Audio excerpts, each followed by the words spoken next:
जय श्री कृष्ण। धर्म लाइव पे मैं एस्ट्रोलॉजर हार्दिक। आज हम वास्तु पुरुष के बारे में बताने वाले हैं। घर का वास्तु, भवन का वास्तु, नगर का वास्तु, ऑफिस, जब भी हम नया निर्माण करते हैं तो वास्तु चीज आती है। वस नाम की धातु में से वास्तु पुरुष या वास्तु का नाम दिया गया है। इसका एक वास्तु पुरुष को प्रसन्न करने के लिए एक बड़ा ही श्लोक बताया गया है कि नमोस्तु वास्तु पुरुषाय भूषयादि वरत प्रभो मद गृहे धन धान्यादि समृद्धिम कुरु सर्वदा।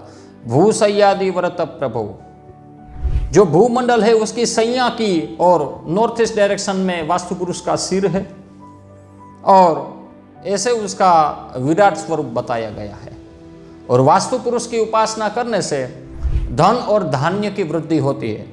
धन मतलब जो हम करेंसीज वगैरह कमाते हैं वो, और धान्य भी जरूरी होता है क्योंकि अगर टाइम से खा नहीं पाएंगे तो वो धन भी किस काम का।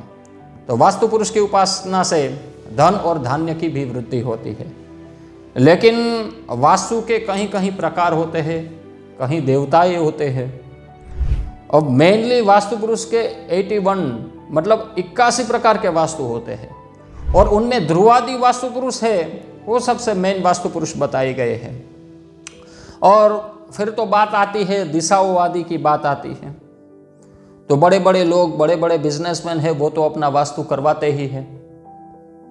लेकिन कंपलसरी इनमें क्या है कि जो अब मान लीजिए आप नॉर्मल सा मकान है, उनमें फिर हम वास्तु ठीक करने जाएंगे। अब ले तो लिया है लेकिन अब उनमें वो करेंगे, उसमें वो करेंगे, तो बहुत सारा खर्चा आ जाएगा और आ सकता है। और सभी लोग मेरे अकॉर्डिंग कर भी नहीं सकते। तो उनके लिए सिंपल सा उपाय यही है कि अगर आपने नया घर लिया है तो सबसे पहले वास्तु यज्ञ करना बहुत ही जरूरी होता है।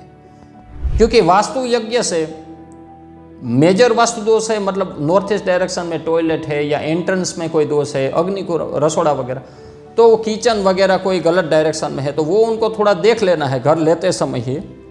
लेकिन कुछ मेजर वास्तु दोष नहीं है, स्मॉल चीज़ें हो जाती है जीवन में, तो वो वास्तु दोष निकल जाता है। क्योंकि वास्तु देव के जितने भी देवताएँ आते हैं वास्तु पुरुष के, उनकी हम आहुति देते हैं तो वास्तु पुरुष प्रसन्न होते हैं।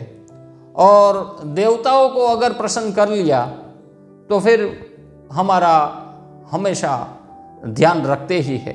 एक वो होता है कि अब देवताओं या कोई भी मेहमान आपके घर आते हैं, उनको आप नॉर्थ ईस्ट डायरेक्शन में बिठाइए, वेस्ट डायरेक्शन में बिठाइए, नॉर्थ में बिठाइए, और उसका पानी या भोजन का भी पूछते नहीं है। और जब दोपहर का टाइम होता है खाने पीने का, तब हम कहते हैं कि उनको वेस्ट में बिठाया जाए। तो फिर थोड़े समय के बाद मेहमान भी गुस्से हो सकता है कि भाई ये क्या कर रहा है। और एक ये होता है कि नया घर आपने निर्माण किया, उसके बाद डेली प्रवेश करने से पूर्व ही हमने वास्तु यज्ञ कर लिया, उसके बाद ही हम रहने जाते हैं, तो वास्तु पुरुष अति ही प्रसन्न होते हैं। तो अगर वास्तु ठीक करे वो तो बढ़िया है, लेकिन अपना नया घर लेने से पहले, ये रहने से पहले आपको वास्तु यज्ञ करना कंपलसरी होता है। क्योंकि देवता एक्चुअल में प्रसन्न वहीं पे ही होते हैं। और देवता क्यों प्रसन्न होते हैं यज्ञ करने से, अगले वीडियो में हम बताएंगे कि देवता आखिर क्यों प्रसन्न होते हैं। जय श्री कृष्ण। धर्म लाइव को सब्सक्राइब कर लीजिए और कमेंट सेक्शन में जय श्री कृष्ण लिख के आप अपनी समस्या या कोई भी बात रख सकते हैं। जय श्री कृष्ण।